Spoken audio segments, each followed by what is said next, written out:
ब्रह्मपुर मंडल कारागार में लक्ष्मण नायक 82तम शहीद दिवस पालित हो जाइए। शहीद लक्ष्मण नायक प्रतिमूर्ति में पुष्प माल्यार्पण कर स्मृतिचारण करते जिला सूचना और लोकसंपर्क विभाग अधिकारी, जेल सुपरिटेडेंट और जेलर। 1943 मार्च 29 भोर 5:30 ब्रह्मपुर केंद्रीय जेल में ब्रिटिश सरकार लक्ष्मण नायक को फांसी दी।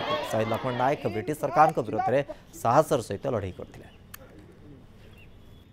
स्मृति उद्देश्य आज राज्य सूचना और लोकसंपर्क विभाग निर्देश क्रमे आम ये स्मृति चारण प्रतिमूर्ति में पुष्पांजलि करूँ एवं जेल परिसर मध्य शहीद लक्ष्मण नायक गोटे स्मृति मंदिर कर पुष्पांजलि करागला।